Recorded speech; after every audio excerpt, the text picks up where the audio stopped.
Hey there YouTube, MS Firefighter 662 here with my take on tools and equipment, on how you should buy and where I got this mentality. I believe you should buy the best that you could possibly afford, with a little caveat to the situation you might be using your equipment in, and how long you think you might actually have it. So if you're looking for an investment, something that lasts you a long time, I would highly advise buying a good name brand, something or other, to the best of your ability that you can afford for your application. And this is where this came from. Long time ago, when I was real little, I remember going up to my grandfather's on vacation, and he had this really nice John Deere lawnmower. It was a 318, had a hydrostatic transmission, power steering. He even had, I believe, a four-way snow plow for the front of it. And man, this thing was nice. At the time, our family didn't have a lawnmower. We borrowed a neighbor's, so I thought it was really cool to use his. And so I ran that thing in the summers when I visited his place. And we got it when he died. And we found the original sales receipt from the local John Deere dealership, and he had that invoice. He was somewhat of a farmer, and so he had some nice equipment and was more brand loyal to John Deere. Except for he had old International, I believe, backhoe gas burner. That thing had just a unique sound. I'll never forget that. Anyhow, so get this thing. It's a 1986 John Deere lawnmower, and I believe the invoice was around $4,500 to $5,000 in 1986. So imagine, that's a pretty hefty sum to pay for a piece of equipment like that back then. And so I had that in my possession until it got destroyed in a fire we had at our house. I've since replaced that mower with an Exmark diesel lawnmower. Way more lawnmower than I need. However, it runs great, and it's so much fun running this diesel zero-turn lawnmower. I cannot tell you how much fun it is. I love lawn care. I would mow some grass, a couple houses with the grass for free, just so I could use this thing and turn it loose on some of the bigger yards. Anyhow, so we had this lawnmower. I inherited. It ran great, other than it started to have an oil consumption problem. We pour in a quart about every 2 or 3 cuttings, and it got to where I just put in straight Lucas oil stabilizer to it to help slow that down.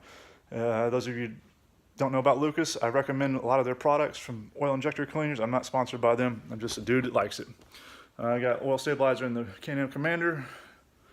Got it in the Honda generator over here. It goes in my boat. It goes in most of anything that requires engine oil in a crankcase. Just a little bit. Makes me feel better.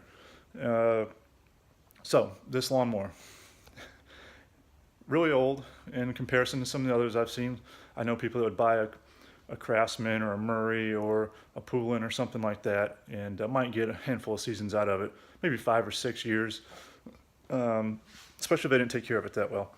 So I look at it, you can spend $1,500, whatever it is, for one of these lower end, consumer grade, low residential lawnmowers, and not get the quality of cut and the speed and efficiency and a good enjoyment on from riding that good of a machine. And I actually have one of these. One of my previous coworkers, good dude, gave me this thing when he left. This is let's see, Poulin Pro 300, and he gave that thing to me. I put a new carburetor on, a new set of blades, a new spindle, set of belts. And man, it cuts like a champ. It's got a 20 horsepower single cylinder engine in it, and it just makes a lot of racket, but it cuts, not near like my commercial grade Exmark does, but it works. I've taken good care of it. It's had a lot of use out of it for me. Mowed some yards on the side in my previous neighborhood with it, and did pretty well. Anyhow, so you can have one of those for a handful of years, and maybe 5, you might have to replace it, blow oil seal or a piston ring, or the deck rusts out because you didn't blow off the grass clippings from it, and it sat there and rotted and molded in your shed or wherever you keep it, especially leave it sitting outside. These stamped decks, you can't hit anything with them. They might bend. You're always trying to adjust them. So quality of what you get, what you pay for. So you can spend the money up front on a nice lawnmower, get a better cut, more efficient, more fun to operate. And the lawnmower, if you take care of it, will last you as long as that one did that we had from 1986, burned up in around 2011 or 12. And it would have kept on going. We just have to keep putting oil to it. So I'm a big believer in buy the best that you can. If you're going to plan on keeping on to it, be an investment in the long run. You have more enjoyment, more reliability, and a better quality of lawn. So I like Stihl products. I have now 2 chainsaws. That's another video that's coming out, a vlog on how I got that with the Stihl dealership, what it took to get that, and I got a little bit of discount. You guys would be happy to hear that. I've got a Stihl backpack blower, weed eater, and even when it comes down to battery operated power tools, I wouldn't say just top of the line, but when I started into this brand line, I was just looking for something to get me through some home improvement projects. Whether you're a Ryobi guy, a DeWalt, Milwaukee, Hitachi's got some. We used to be Makita people back in the day when my parents had a woodworking business, so I've used a lot of them. Right now, these are my favorite. Of course, I'm just a homeowner. I'm not an operator out there on doing these things, using them day in and day out. It works great. And they're economical and they fit my budget. Had this set that I'm building on since 2010.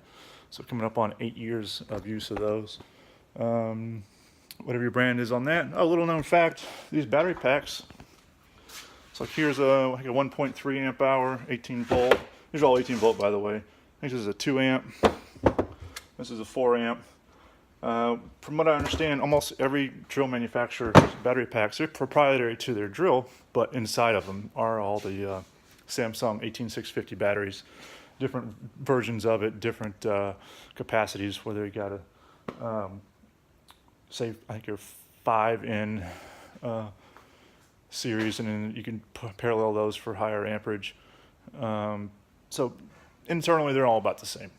Not saying every one is equal to the other brand, but that's my thought. Let's see. So that's with the lawnmower story. That's why I believe, buy the best that you possibly can, right down to a pressure washer. In the back, there's a brand new one. It's got about 15 hours of use on it. There's a video coming out with that in the future. Make sure you're subscribed to that. So there's MS Firefighter 662's rant on how to buy your tools.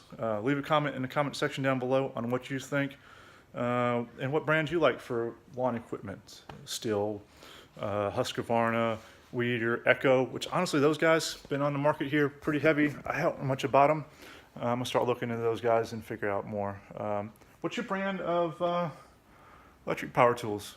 Is it DeWalt, Hitachi, Milwaukee, DeWalt, you name it, let me know. I wanna know, and I'm not a super brand loyal guy, but share some information down below. If you're not subscribed to my channel, please take the time to subscribe, and I appreciate your viewership. Thank you for watching.